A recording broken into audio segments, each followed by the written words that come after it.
The broadcast is now starting. All attendees are in listen-only mode. Welcome, everyone. My name is Randy Howell, and I welcome you to this webinar tonight. First things first, though. Can you guys hear me? Just type in a yes into the question box, and I would really appreciate that. A few of you, yes. Thank you, Bruce. Thank you. Okay. This is actually a little bit different than I normally do in the topics that I go, but I've had a couple people say, Randy, I have gone through all your material and you've never talked about taking a big loss and how to handle it. And darned if they weren't right. But the thing is, taking a big loss also requires a lot more than just typical trader psychology, learning what some people have referred to as cheap Jedi tricks to keep the mind stuff. It actually is a response to something overwhelming. So we're going to be talking about that. What will happen in here is I'm going to do a presentation, and it's going to be a little shorter than my normal ones. What I want to do is I want to leave enough room for you to ask questions and actually talk, and figuratively talk on the box. The key is that we're going to be exploring a more time-lapse view of taking a big loss and how you go about not just recovering, but growing from it. Okay? So with that, let's see. Have I left anything out? I'm going to answer the questions at the end, but please, as we come across this, if you have a question, go ahead and put it in the text box. In the question box. Yeah, type it in, and that will allow me to, when I finish my presentation, I'll have questions right there to start with, and then things can keep moving. So first off, why on earth does a big loss shake you to your very core? And the truth is, all of us humans really like to believe, we get so identified with our thinking brain, that neocortex that allows us to think, have languages and all this kind of stuff, that we don't even recognize this primitive emotional brain, the limbic system, that I also call caveman brain. What has to be understood about your caveman brain, it does not understand money at all. It sees money as a representation of power, and it sees a big loss. Understand, our ancestors were hunted down by other predators. And to take a loss to caveman is to be somebody else's meal, to be consumed. Of course, you're going to fight for your life. You are, to caveman brain. Now, caveman has no clue. If you gave it a bushel of money, caveman would look at it and maybe use it to burn in fire. However, when you're experiencing a massive loss, a large, huge hit, you're not only shaking it to the foundations, but what you're doing is you're activating your survival instincts governed by your caveman brain. And there's other psychological stuff that you need to train yourself out of, but you've already put the alert on, and it's all rock and roll after that. So understand, we are talking about evolutionary psychology. Okay, not wanting to lose or want to make a lot of money fast. And we're also talking about the psychology we developed in our family of origins, in our cultures, circumstances, and all that stuff. But understand, we are set up for failure when we walk into trading, because the brain you brought to trading simply is never going to work in this world called trading. It has to have some changes, and it has to learn a lot of difference about what winning and losing is in the area of trading versus winning and losing to your caveman brain. So you got it? Now, let's look at it this way. We're still sticking with this theme of caveman because it's powerful. When you take a big, huge monetary loss, what happens right there, it's the core of your being is being crushed. And you are triggering your evolutionary psychology.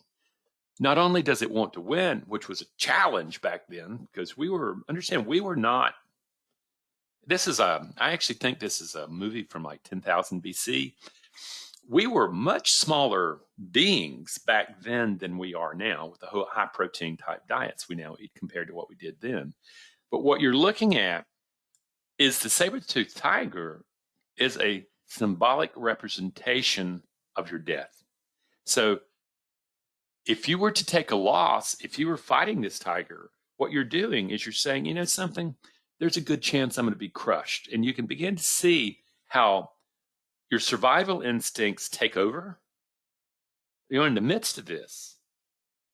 Your survival instincts take over, and your mind, your thinking mind, is no longer functioning.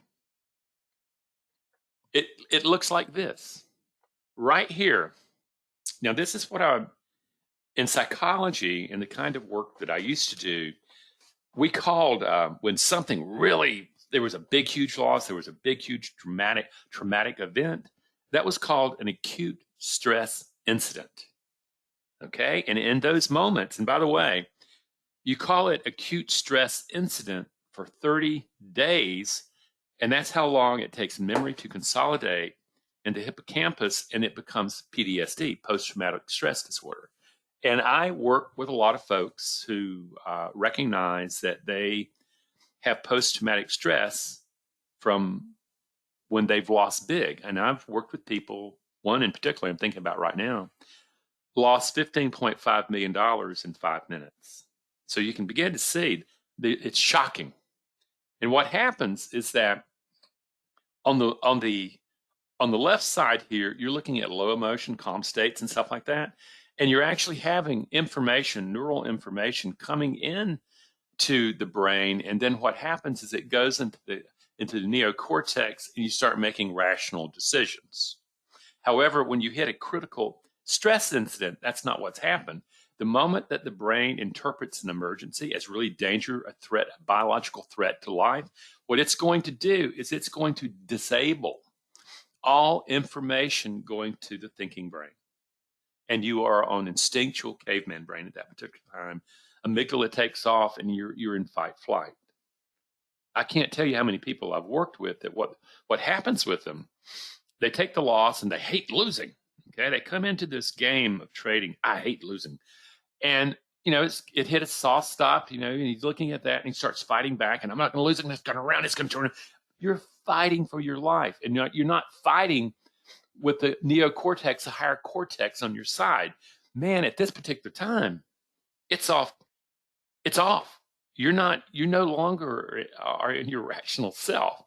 So this is what is happening. And what we want to do is say, okay, how are we going to deal with this?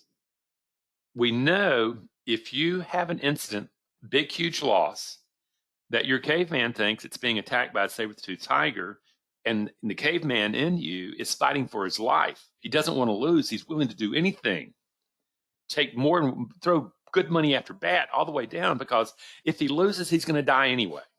He's not losing money. He's losing his life. So we're getting that, and how are we going to be able to start working with this acute stress incident that we've just had? That's what we want to call. That's what we want to call this big loss. It's an acute stress incident, and by definition, your brain is overwhelmed. You know, some people. I have a friend who. Some people are in his room, and Mitch is one of the better traders in the world, and he has that big, massive trading account to prove it. He's in the last several years, he's made somewhere between $200 and $300 million. It's not unusual for him to be down $250,000. He's even lost $250,000 on a particular position. But if you look at him, he's pretty carefree. He's pretty carefree. What happens is that thinking brain stays active, and it's never deactivated and disabled by the threat of potential biological threat. He's learned how to move past that. And it took him about $750,000 to figure out how to do that. But what we want to do is say, let's start and say, let's just say if you pull a memory up of a time you lost big, okay, what I want you to do is take a picture of that, and I want you to say, okay, the very first thing is what I want to notice. Uh-oh, this you moved too far. You still move. You got no. I'm good. I'm good. I'm good. What happens is that what we really want to do right there is notice that your body will have been seized by survival instincts. You will not be breathing. You will be holding your breath, or you'll like that. You will have tense muscles all over the place, and you will go into just tremors where you've taken this loss and everything's there. If you allow yourself to continue holding your tension that way and holding your breath or panting, what you're going to do is you're going to look like this guy over here on the left. You're going to force the emotion to get bigger and bigger and bigger till it becomes very overwhelming, and you truly move into acute stress incidences. Okay. And you are overwhelmed, and you might not be in control for a while. So, the very first thing that you train yourself to do is recognize the biology of emotion. If you have been around me for a while, you know that I teach as a fundamental skill bellows breathing or diaphragmatic breathing. Why? Because if you breathe into your belly first and then into your chest, what you're doing is you're building a richer oxygen supply that gets to the brain so that it doesn't go offline so fast. And you're holding your breath, there's not enough oxygen, and the brain doesn't want oxygen in the brain anyway. It wants fight flight. So you are altering the intensity of the feeling of loss, the feeling of anger, the feeling of revenge, all that stuff that's going on at a loss, and you're altering the ability for it to overwhelm you so that you can maintain emotional sobriety. It's essential. And how long are you going to have to breathe? How long are you going to have to sit there and say, something, I want to cry, I want to punch walls down, I want to do this, I want to scream, I want to blah, blah, blah, blah. And now Randy's telling me I need to breathe. I am. I'm telling you, not just breathe, but breathe diaphragmatically. And what you're looking for is that generally, when a person goes through an incident like what we're talking about, where their life goes before them and all that, you're going to be breathing for a minimum of 15 minutes. There's a good chance you're going to be breathing on and off in a diaphragmatic way, for 2 or 3 days. What you want to do is you want to stop the way the memory is being encoded from the incident, so that you don't end up with something similar to PTSD. So the very first thing, you learn to breathe, and you don't stop breathing diaphragmatically until you feel your body release. That doesn't mean that you're going to feel good, because we've opened up a whole can of worms here, and we're going to be talking about this is a process.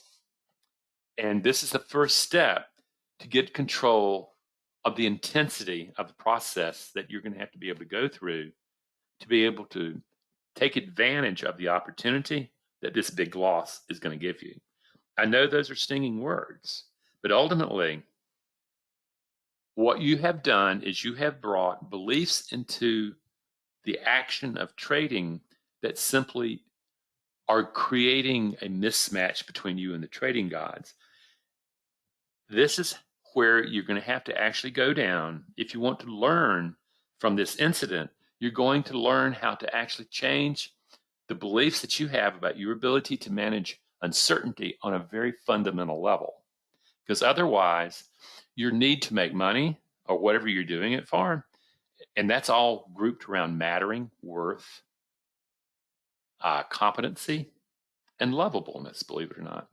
And you're recognizing, okay, I know that ultimately this big loss is telling me that there is a major snafu in my trading psychology.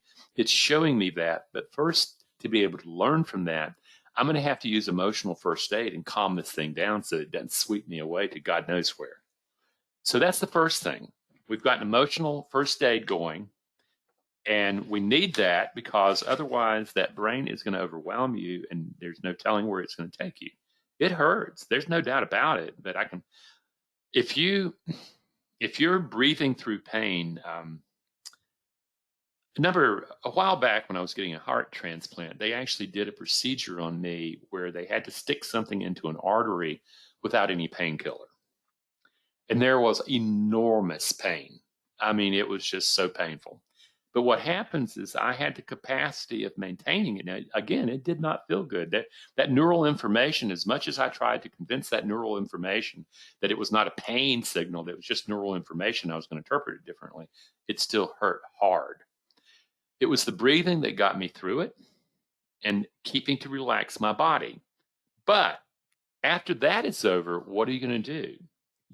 The very first thing, and this may be really hard, there are very few, particularly males, these tough guys who, believe that they're a lonesome cowboy and they have to do it alone. It's that very most powerful thing in the world that you need at this particular time. You need to be able to turn to empathetic people and just simply let them just console you, because you've taken a major hit. Manning up on this is just the stupidest thing you can possibly do. What you need to do is you need to be a human, and you need to be able to accept the loss. And the first stage of that is having people with you who show that they love you enough, okay, that they're going to walk with you through this loss. There are a couple of trading rooms that do a really excellent job of that actually recognize that the community of traders that they're working with really needs to be supportive in good times and bad. And a lot of these guys, when take major hits, is that people from the room come and start working with you. You don't have to go for looking for them. But the thing is, you need to be able to talk about this story. You need to share that story. It's very similar to AA, and basically in the recovery movement, is everybody in an AA group, they have one desire, that they and you don't take the next drink. And what they also know is that they are there, and they will do powerful things to be with you when you're at the worst moments. Is that my mom and dad, before they died, they had 17 years of sobriety. And one of the things that particularly my mom did, she was a retired registered nurse. She would go on 12-step calls into really spooky situations where there was a critical incident going on, and they were trying to get, in the 12-step call, you're trying to stop the person from taking the next drink. They love you so much, they're willing to even risk that. And it's interesting is that they're finally, when that alcoholic has hit bottom and realized that life is unmanageable, okay, and they have to find, and they're saying, a higher power. And what we're saying is that higher power can just simply be the group that you belong to, one that supports you. Now, if this sounds like a very different kind of presentation from Randy Howell, it is. But this is the thing, what happened is the request was to talk about major losses. And this is managing and swallowing and digesting a major loss takes a good bit of effort. And so what you're looking at is going, no, you're almost going to have to find a way to be able to connect with people and let them help you through this, or otherwise you'll find yourself in other various ways of dealing with the distress of having taken that loss. And I would rather have friends who really care about me and are empathetic to me with me at that particular time than me sitting along, say, with a bottle. Okay, so we've gotten that, and that emotional support may take a while, because again, what we're trying to do right now is, we know that we're racing against time, because initially the brain is in the experience and it is encoding it into memory. And what we want to do is and that takes about a month to solidify the memory. And what we want to do is we want to impact the way the brain is encoding the experience. And this is, if you're interested in other study, this is called memory reconsolidation. In my work, I call it memory enrichment, but you're actually going in and you're saying, okay, we're going to alter the way the brain encodes experience into memory, because that's where you can get past this deal and learn from it, or this is where you get stuck in it It will depend on how the brain encodes that experience. And we're doing everything we can in the short term to be able to stop it from encoding it from a survival instinct perspective. We want the thinking brain and to have a part of the say, and we want part of that is to have empathetic people around us so that we can begin to process the event, okay, to work through it, to tell the story, and to tell it as a story of what you're learning from this particular hit rather than my life is coming to an end. Big deal. That's a huge difference, friends. So then we say, okay, we've done that. The other thing, on a short-term basis, find a way to get exercise. Why exercise? And it doesn't really matter. You can use yoga, but what we also really want to do is we want to get the body revved up. We want to burn out the stress chemistry that's in your body, okay? And one of the best ways of doing that is, well, I walk. I can no longer run, and I can't play racquetball anymore. But if you're younger, the thing is you have a way of getting that heart rate up, burning out stuff. My son runs 25 miles a week, okay? And so you can see that he's got a way of burning out the chemistry of stress as he goes along with a high-intensity job. So you're looking at this, and my hope, if you're envisioning yourself as a professional trader, my hope is that in your home office, you have a way to get exercise, even when it rains. It is critical during this time, particularly, the thing is, you can fall into rage, blaming people. You can fall into sadness. You can fall into lots of different emotional states that really become moods over time. And we want to burn the chemistry out so that it doesn't become pattern. We want to learn how to handle a catastrophic loss, not just with money, but in life. One of my heroes of all time is a early psychiatrist called Carl Jung. And one of the things, and I consider him to be a genius, the thing is, one of the things he said that probably the most important skill that you will ever learn to develop is grieving. Because the truth is, you are going to be grieving for the rest of your life. There will always be losses. And in the same way that a really good trader learns to work with his losses, to understand that's part of the game, and to grieve them as they come and let them go and move on. What we really want to do is say, okay, before we can do that effectively, we want to manage the emotional chemistry, not allowing it to build up. Okay, that's the first aid. Okay, notice I haven't said, oh, check out your plan and stuff like that and find out what you did wrong. And no, we're not saying that. We're taking care of how the brain is encoding experience into memory, because we don't want that memory to consolidate and move from an acute stress incident to acute stress syndrome. Okay, we don't want that. And I work with plenty of traders who, I'm going to tell you something, they get pretty rattled when they see they have this memory that just keeps coming back, intrusive memory that keeps coming back of this big loss, and they get scared. They can't open their computers often. They can't, or when they get into when the trade starts going against them, they overreact to it. And what we're doing is we're trying to stop that from happening in the first place. Now it moves on to more of, we have to develop mindfulness. We have to recognize that this thing you call you is actually just one potential organization of a self that could be. And that brain has organized you not for optimal functioning in uncertainty. It has organized you as caveman to survive short term. And that's the problem. And you're going to have to be able to step back and begin to recognize that me and my thoughts are not the same. My emotions and I are not the same. My beliefs and I are not the same. And you're going to have to acknowledge that what you're going to have to do is grieve. If you don't decide to grieve willingly, you will enter something called protracted grief or complicated grief. And as a trader, you don't want to do that. So the first thing is you're going to be looking into a mirror and you're going to acknowledge that the way yourself is currently organized is not working to produce success in trading. And by the way, I would be surprised if it was organized for success in trading.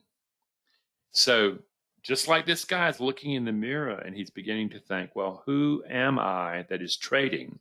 What we really want to do is say, you know something? You can say that I just want to get over it. Well, my promise to you, as long as you hold that, you will spend the rest of your life running from what you want to get past. What we're saying is that this is an enormous lesson sitting in front of you, the potential of an enormous lesson. And this is the time that you have to choose that I'm going to understand myself more than just the current organization of self that I am that got me into so much trouble, that got me into a situation of where I did something pretty stupid. Most people, there are two routes for producing a massive loss. One is over trading, where you have an alpha, and he wants to win and he wants to prove himself, and he gets in this thing and he starts going wild, and he just trades and trades and trades, and then he starts losing, and then he can't hardly handle it, and it just goes on, and finally, he's taken out. But it's happened. Otherwise, there's a rebel within us that doesn't want to take the loss. It just hates losing. And what happens is that not taking that loss is very caveman of you. Those two traits are not going to serve you well in trading. Alphas don't do well in trading. They blow up accounts. Rebels don't do well in trading. They take massive injuries because they don't want to take a loss. When everybody knows that in trading, you have to become an exquisitely good loser. And so we're having to say, I acknowledge that I actually am going to grieve whether or not I like it or not. And what I'm going to do is I'm going to grieve well. I'm not going to look, I may have started this webinar with Rande thinking about some quick fix, but what I'm hearing Rande say is that this is a process, and it's one that takes a while to work through, particularly a big one. I know people who, 5 years later, they're still talking about that big, huge loss that changed their lives. So we're at mindfulness, recognizing that you are just a construction of a self, of your potential, and what you're realizing through this loss, through, recognizing that by taking responsibility for this loss, what you're doing is you're saying, I need to use the opportunity of the grieving process to change the potential that I'm organized as, to become the trader who doesn't get sucker punched into taking a huge loss. So there we are. Now we're moving into this. And what I want you to become aware of is this, is that grieving is a journey, okay, that you end up having to become aware of the stages so that you can kind of locate yourself in the stages. And this is a process from Kubler-Ross, where she was studying dying people, and she discovered that there was a process of coming to a moment of where the person recognizes that they've accepted it, they're ready to move on, and they're ready to go. And what they discovered is they started practicing with this in hospice and stuff like that. They discovered that actually all the dying person was doing was grieving a loss. And they realized that Elizabeth Kubler-Ross had stumbled onto something much bigger, but into the grieving process as a skill that allows you to see this as a journey. And what I want you to notice is the very first thing that happens in the grieving process is shock and denial. Do you remember what your gut felt like when the money was gone? How it shook you to your core? That, my friends, is shock. And then it's unbelievable. It's denial. It didn't happen. Maybe I need to look. I need to hear. I need to look all over the place. Where could it be? How can I get that money back? But there's no more money to even wager. It's gone. that you've been cut off from your funds. You're over leveraged. So we started at a journey, and we've discovered shocks happening there, and that's very physical. And then denial of when you really truly want to pretend it really didn't happen, and you want to wake up the next day and say, oh, it was a bad dream. But no, as it comes along, it did in fact happen. Then, kind of my favorite is you start bargaining. Well, if I do this, I'll do that. If I can do this, I can do. I'll bargain with it and say, well, what do I have to do? And then you get close to God and say, God, what do I need to do? Just this one time, can you help me out? Blah blah blah blah. All that stuff. You're bargaining, and you're bargaining with no one, but the forces in your mind.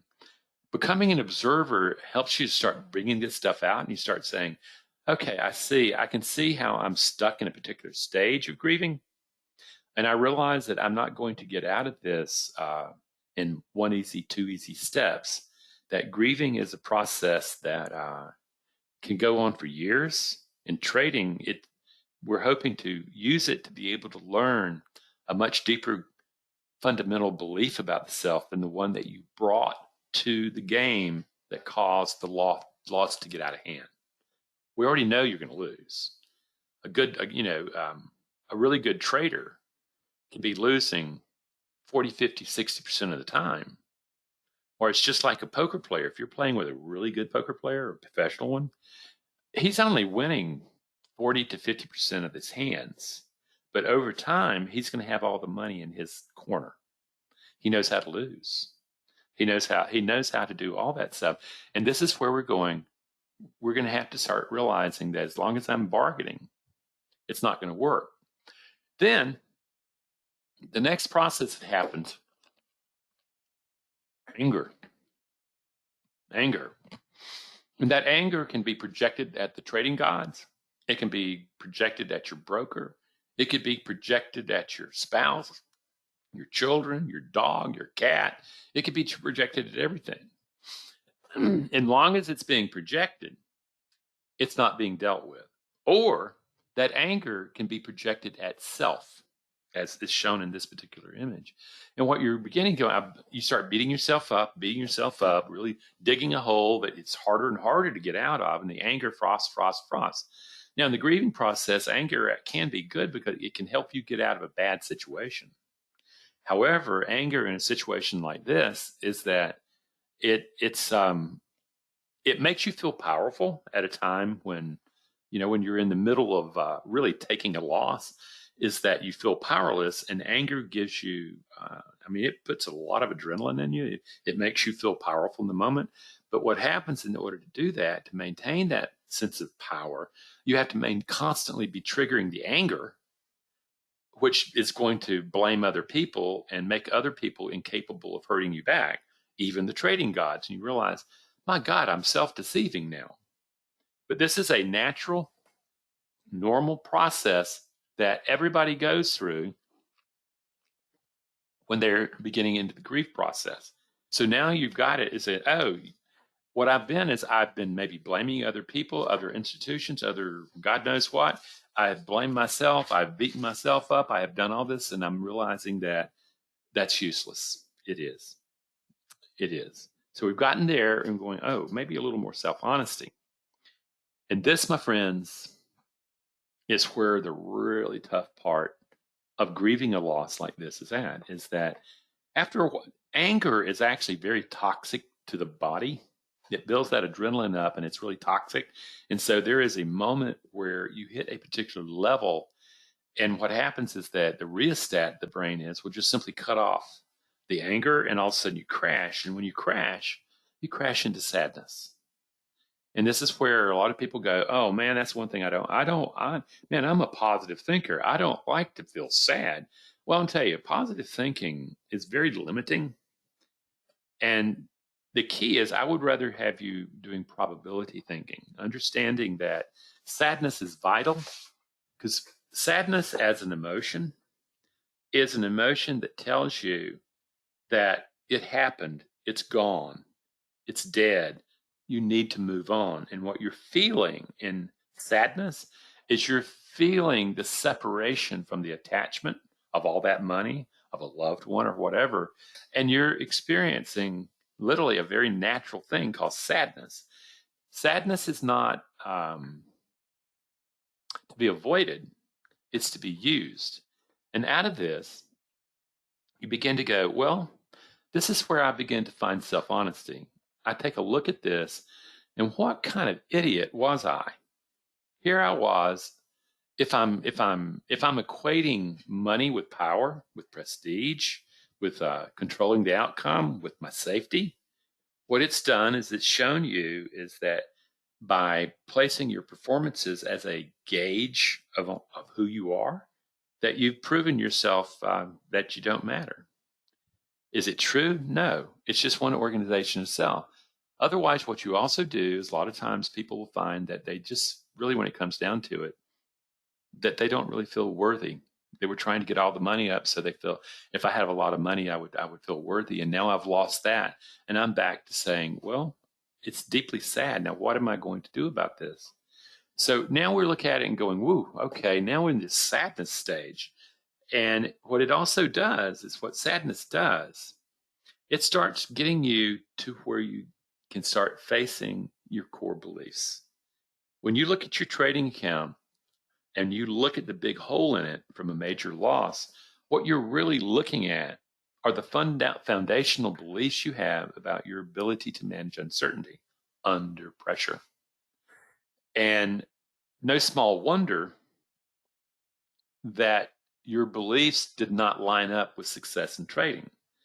This becomes a very powerful, instead of trying to deny it, instead of trying to say, oh, I can do better, I'll just get tougher. No, what happens is what you're doing is you're saying, fundamentally, what I now need to do is I now need to learn how to reorganize the mind that I actually bring to trading and take responsibility for.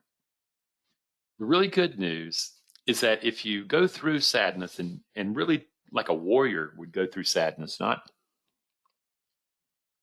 some tough guy who breaks down under pressure, but acceptance starts happening, that you accept that the loss has happened. Nothing can be done. But at the level of acceptance is when you're walking away from the loss and you're charting a new course for your life. And acceptance is just when finally sadness has done its work and you recognize that the beliefs laid down are what caused this, and you really need to, in order to move on with your life, what you really need to do is examine those beliefs. And that's what you do. You start realizing that maybe you thought that nobody could see these beliefs. Maybe you thought you couldn't even see these self-limiting beliefs yourself. But the trading account revealed them to you. And what you're really doing at this particular moment, and the humility I hope that you have felt at this time, you become honest. You begin to look at yourself and say, I talk the talk like this, but the truth is I've been a fraud for so long. What I really want to do is be self-honest and start saying, how do I go about working this program? How do I do this? How do I rebuild? This is when you start really truly harnessing the grief process. But there's going to be one other one that is going to have to be done. And it is, you're going to be probably shocked with what I'm about to say. You're going to have to work with the shame of the major loss. Now, what happens here, we really need to really redefine shame, because ultimately, shame, as long as you resist it, it's going to drag you down. It's going to hold you there because you're not going to want to see what the real problem is. And let me share some really good news with you, okay?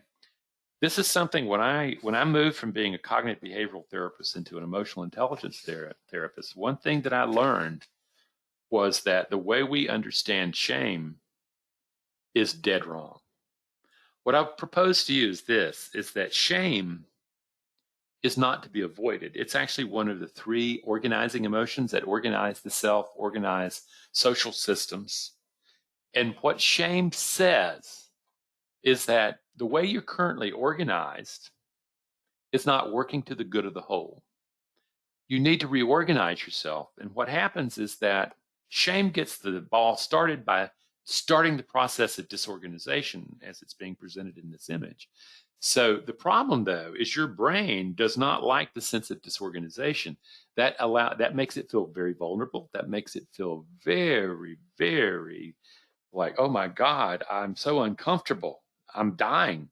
And in some sense, the part of the self that you have to reorganize doesn't want to give up. It wants to be there. It had short-term success at one time, but it's showing that it's not. But again, if you were to take a look at shame from a caveman perspective, where let's just say that you and I are sitting in a cave and it's in the kind of the evening, there's kids playing, there's women doing women stuff, there's men doing men stuff, there's somebody weaving, there's somebody tending the fire, they're doing all the things of primitive man. And then approaching that cave is a 1,400-pound snarling saber-toothed tiger. It's coming right to the group. It's looking for dinner. And the whole group's on the menu. What happens in that case? Women and children will go to center. Children are the genetics that you want to project into the center. And the truth is that the getting pregnant, going through pregnancy, and getting a kid up to 5 years, it's a huge bottleneck. Men are very expendable under these circumstances, but you got to protect the species. So what happens is men go to the corners. They've got a little spear with a sharpened rock on it, and they're facing a 1,400-pound cat that has incisor teeth that are 6 inches long. Now, when you're looking into a snarling cat like that, and it wants to eat you, do you think you're going to be scared with a little puny spear? Yes. Now, what if the fear took over and you ran? And later you came back to the group after the tiger had done what it was doing. And what do you think would happen? They would shun you. They would shame you. What they're doing is disorganizing the current self that did that performance. And over the next 2 or 3 weeks, when you're being, the shame is really working in you, you finally get down, you grovel, and in all humility, you want back in the group. And it's with the understanding, will you stand to the tiger next time? Next time that tiger shows up, if shame has done its work, you're a very different human being. It's the same here, friends, is that, believe me, I promise you, unless you just happen to be in a very elite group, is that the brain that you brought to trading will not produce a mind that will produce success in trading. There is going to have to be some reorganization of the potential of the self for you to achieve that. If you're going to find that reorganization of the self, you will be using shame as a tool. You will pick up the tool of shame to reshape the self that you are that engages losses. And it won't be the one that says, I hate losing. It will be a new self that understands how small losses are victories. Completely different. Completely different. And I know it's scary, but this is the deal. Now, what I want to do is, this is what most people think, is most people think that shame is I call it toxic shame, you're a character flaw and there's nothing that can be done to it. This big, huge loss proved that I'm inadequate. It proves that I don't really matter. I'm not a big man in town. It proves that I'm unworthy. It proves that I'm not lovable. No, it doesn't. What it proves is that you did not have the psychological tools together to create the mind that could manage a completely different environment than what you grew up in and what your brain organized to have you in. That's what it shows.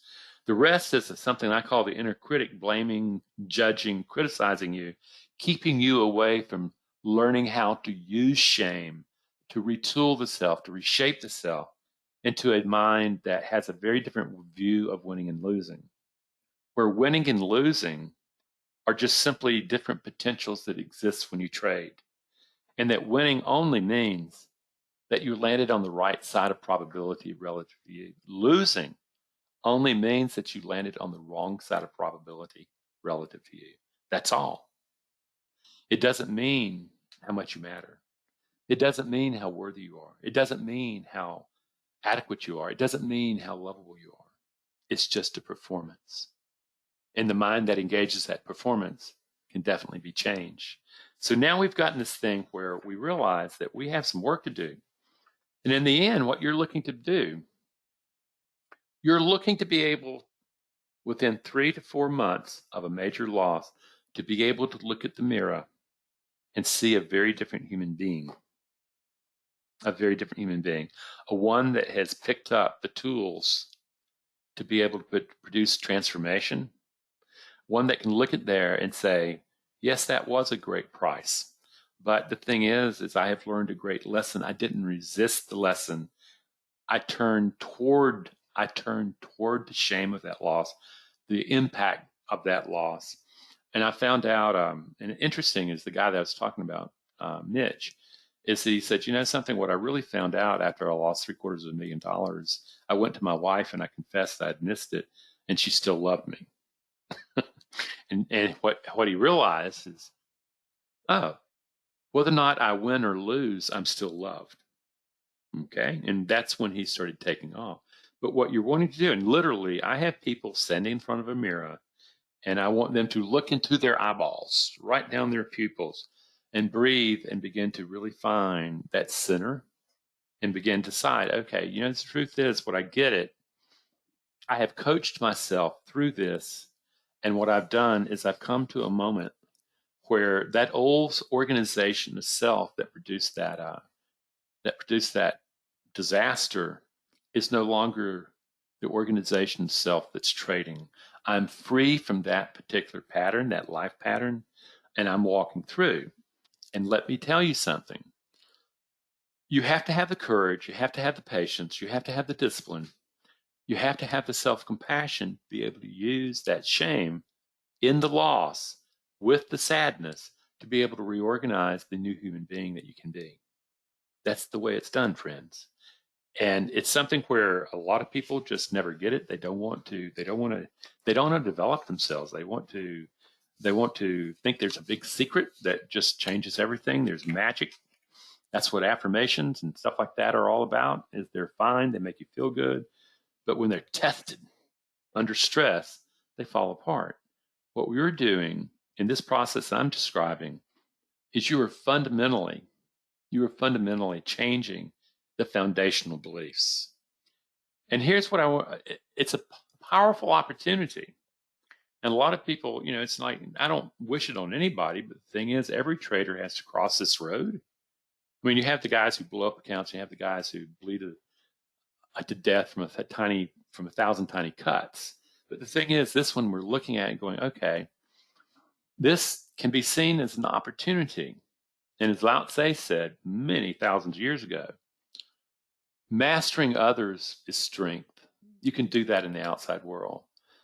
But mastering yourself is true power. You need true power in trading. And this is what, you know, the thing is you can, there's different ways of doing it. Obviously, I teach a technology and a process that you're looking at elements of, yeah, this is what you do when a guy's taking a huge loss and he no longer wants to fake it till he makes it. He actually saying, I need to do the fundamental change that allows me to become the trader that I can be. I need to learn how to do it now. And it just so happens there is a sports psychology book. The name of that book is It Takes Whatever It Takes. And what you're looking at is that if you really, really want to truly become a great trader, it takes what it takes. You're going to have to get down and you're going to have to work with fundamental beliefs about your ability to maintain order under stress, okay? And when you do that, you're going to find out as a human being that they're probably not there. And you're going to have to use the sadness that comes from loss. You're going to have to use the shame that comes from loss to be able to reshape the self into the trader that can trade. So what I want to do is I want to thank you. And I know this is, most people who see my stuff, this is probably going, wow, Randy, I've never seen you talk about this. Well, I just think it's time. Learning to take big losses is a major task. And if you want to learn more, I thoroughly encourage you to look at our group course. May 18th. May 18th, I'm just told. And we have people already signed up for it. And it's something where it has 5 group sessions with me in a webinar format over a period of 2 weeks. And we actually go over the tools that you need to be able to reorganize the self to become a trader.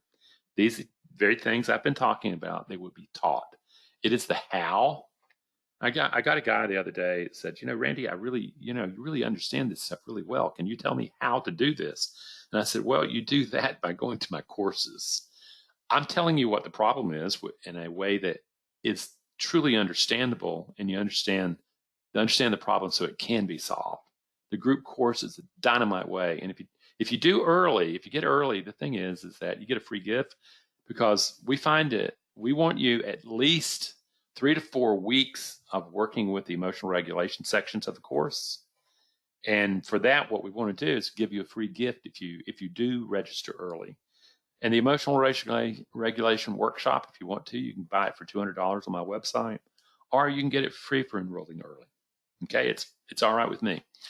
That's the one I encourage. And the individual course is for people who are really serious, and what they want is they want me as a mentor.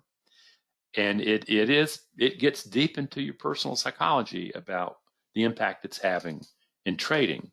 And it happens we have 10 sessions over a period of 3 or 4 weeks. We meet on Zoom. It's a very powerful course, and you have mentorship. So, but more than anything, if this is the first time you run into me, go to our website and get the free ebook. Okay, just start kicking around. Watch the videos on YouTube, read some of the articles, start really identifying and really see what you're going to have to do. So I thank you, and we've got a few questions. Okay, here's from Bill. How do you stop yourself from jeopardizing when you are successful in trading? I think I understand what you're saying. Are you saying that when I start getting successful in trading, what happens, I start getting euphoric.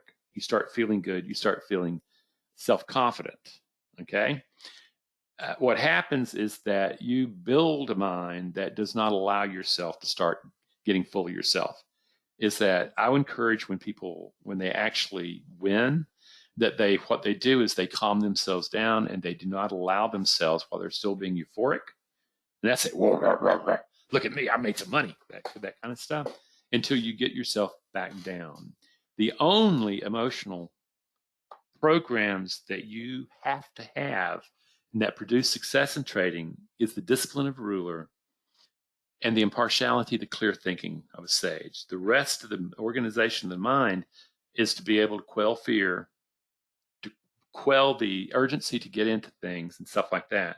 But the major thing is you're looking at when you win, you have to cool yourself down. You have to get your game face back on.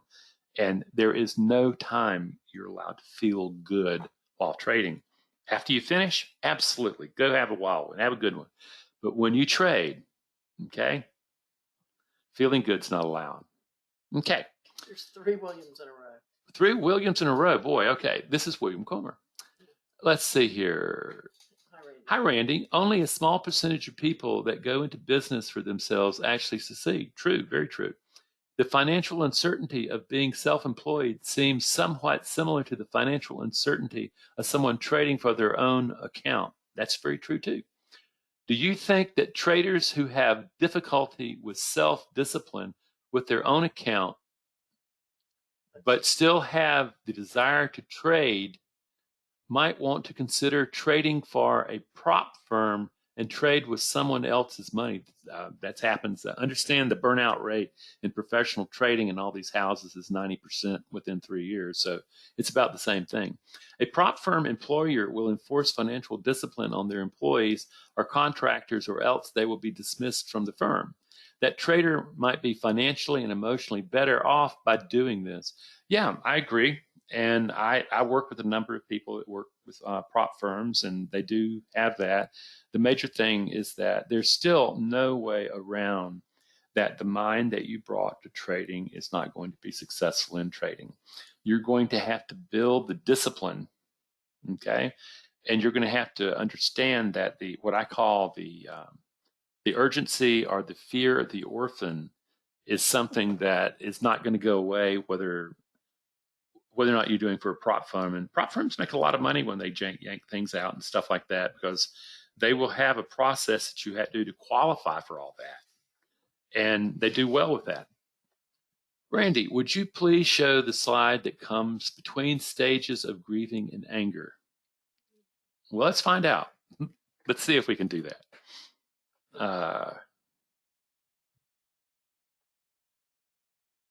And okay, there's anger. I think that's one he's looking for.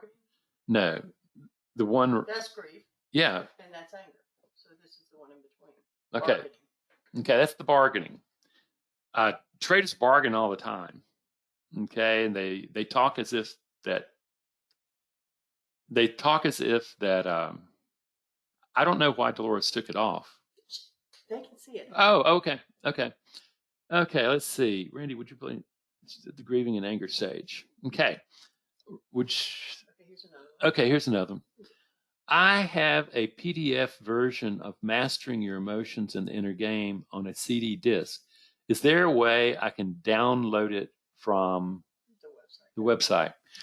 I don't think so. You have it on a CD? Wow. I would ask, where did you get that CD? Here's from Peter. Can you give a quick recap of the steps? Yeah. The first thing is the event itself, the activating event, a major loss. Then comes shock, okay? And then comes the denial. And that's just traditional. You just deny it's happened. Like, don't tell your wife and stuff like that. And the next one is bargaining, where you start making up excuses. You start doing this. It's kind of making a deal with the devil, okay? And after that, most people find themselves getting angry, because what happens, they're falling into this, oh my God, the sense of powerlessness. They realize their bargaining is not working. They start falling into powerlessness. Anger is a wonderful, quick-term way of feeling powerful. You get angry, you got all that stuff running through you, you feel powerful. And unfortunately, they have to keep cranking the anger up in order to maintain it. It's not maintainable, then it crashes into sadness. And that's where the real work of grieving really begins, is that you have to acknowledge the loss has happened and that it can't be undone. And that the truth is you have to let it finally go away. And I'll tell you, one of the best examples that I've ever seen of that, and where we live out in a rural subdivision, and we have turkeys. And one day, someone coming out of our subdivision hit a turkey and didn't stop, just went on. And at first, I just wanted somebody to come and clean it up. And what happened, though, is another turkey came there and stood by the dead turkey. It went on for a day or two, and I finally put it down to an area of my property that there was some peace and quiet, okay? But that other turkey stayed there for over a week and a half with the body until it finally discovered that body was going to get up, and it wasn't going to be a turkey anymore. And finally, the live turkey moved on. That's sadness. That's happening on the sadness of a turkey, and you're seeing it go through grief in the midst. But the thing is, it didn't get stuck in grief. That's protracted grief. And it just simply moved through the sadness, and it came a moment where it accepted that, yeah, that mate was dead, or that son was dead, that daughter was dead, that whatever, and it moved on. So, hi, Randy. Have you ever worked with sport bettors, and are you aware that the mindset is the exact same as that of a trader? Yeah, I have worked with a couple of them over time. That has never actually called me out in the same way that I've never worked with poker players. traders has just been it's been eye-opening for me. When I first started working with traders, I was I was an emotional intelligence therapist, but I was still a therapist, and I had no idea about the brain on uncertainty. And over the years, I've come to really enjoy just the work of recognizing that's the problem here. It's that the brain is built to perceive that it has certainty, perceive it has power, perceive it has safety, but in fact, a black swan can show up at any moment. And in trading, there is no denial of it. It's happening all the time. And I began to go, oh my God, this is that what you're looking at is foundational beliefs at play and kind of the in the fields of the trading. And it hooked me. So we're actually in the process of moving, expanding ourselves to personal development, more of that, a much larger audience, because a lot of the people that we work with are finding us, and they're not really trading is way down on the ladder in terms. But what they do is they find out that there is a missing piece of the puzzle about how to actually do this that they find in me. So we're moving it there. But yeah, I'm aware that